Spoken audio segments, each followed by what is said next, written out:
اعوذ باللہ من الشیطان الرجیم بسم اللہ الرحمن الرحیم الحمد للہ الذی ہدانا لہذا وما کننا لنہتدی لولا ان ہدانا اللہ، یعنی تمام تعریفیں اللہ رب العزت کے لیے ہیں جس نے ہمیں ہدایت کی راہ دکھائی، اور اگر اللہ ہمیں ہدایت کی راہ نہ دکھاتا تو ہم کچھ بھی کرنا پاتے۔ اللہم صلی علی سیدنا ومولانا محمد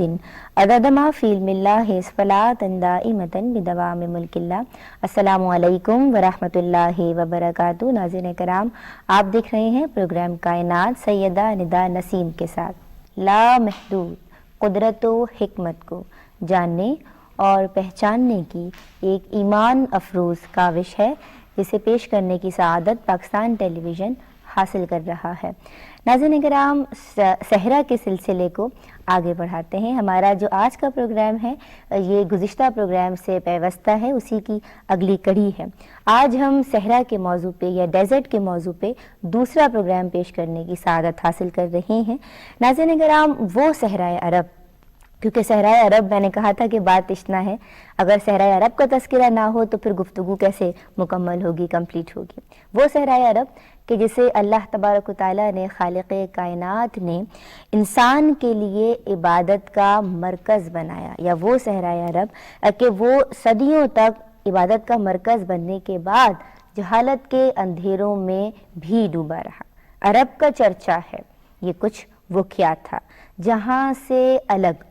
ایک جزیرہ نما تھا، زمانے سے پیوند جس کا جدا تھا، نہ کشور ستا تھا نہ کشور کشاں تھا، تمدن کا اس پر پڑا تھا نہ سایہ، اور ترقی کا تھا وہاں قدم تک نہ آیا۔ صحرائے عرب وہی خطہ زمین ہے کہ جہاں سید الانبیاء رحمت للعالمین سیدنا احمد مجتبیٰ محمد مصطفیٰ صلی اللہ علیہ وآلہ وسلم، ہم سب کے محبوب پیغمبر نے اپنی آنکھیں کھولی، اور یہیں پر ناظرین کرام آپ کی آخری آرام گاہ بھی موجود ہے۔ اسی سرزمین پر دنیا کی پہلی فلاحی مملکت کا بھی قیام ہوا، اور پھر اسی سرزمین کے باسیوں نے دنیا میں اسلام کی روشنی کو پھیلایا، یا پوری دنیا کو اسلام کی روشنی سے منور کیا۔ آج پروگرام میں ناظرین کرام جو ماہرین شرکت کر رہے ہیں ان کا انٹروڈکشن میں آپ تمام کو کروا دوں۔ میرے پہلے مہمان ہیں ناظرین کرام ڈاکٹر نثار احمد صاحب، السلام علیکم۔ اور ان کا حوالہ، ان کی پہچان بتاتی چلوں ناظرین کرام کہ آپ سابق صدر شعبہ اسلامی تاریخ و رئیس کلیہ فنون و تجارت جامعہ کراچی ہیں، اور اس کے علاوہ بہت سی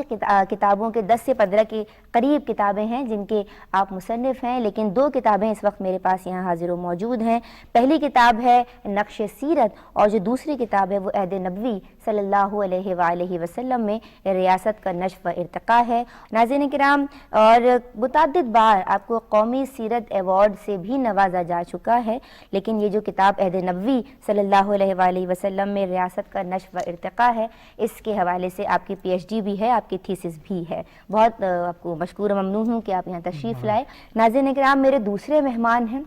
مولانا اکبر در صاحب، السلام علیکم، معروف عالم دین اور خوبصورت انداز بیاں، اور آج ہماری رہنمائی کے لیے یہاں حاضر و موجود ہیں۔ میں آپ کو خوش آمدید کہتی ہوں پروگرام کائنات میں۔ ناظرین کرام، اس سے قبل کے سوالات کا آغاز کریں، آئیے ایک مختصر سی ڈاکیومنٹری دیکھتے ہیں۔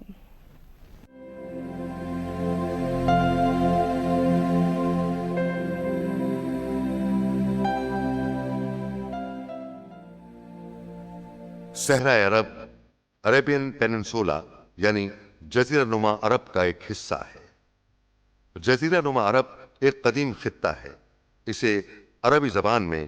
جزیرۃ العرب بھی کہتے ہیں۔ جغرافیہ داں ایسے خطہ زمین کو جس کے 3 اطراف پانی اور ایک سمت خشکی ہو جزیرہ نما کہتے ہیں۔ آج بھی اس خطے کے نقشے کو دیکھیں تو یہ شمال میں شام اور عراق کی سرزمین سے جڑا ہوا ہے، اور اس کے 3 اطراف سمندر ہیں۔ مشرق میں خلیج فارس اور خلیج عمان، جنوب مشرق میں بحر عرب اور خلیج عدن، اور اس سے پرے بحر ہند، اور مغرب میں ریڈ سی یا بحر احمر واقع ہے۔ ماہرین کا کہنا ہے کہ یہ 23 سے 56 ملین سال پہلے بحر احمر کے سرکنے سے وجود میں آیا۔ جزیرہ نما عرب کا مجموعی رقبہ 32 لاکھ مربع کلومیٹر اور آبادی 8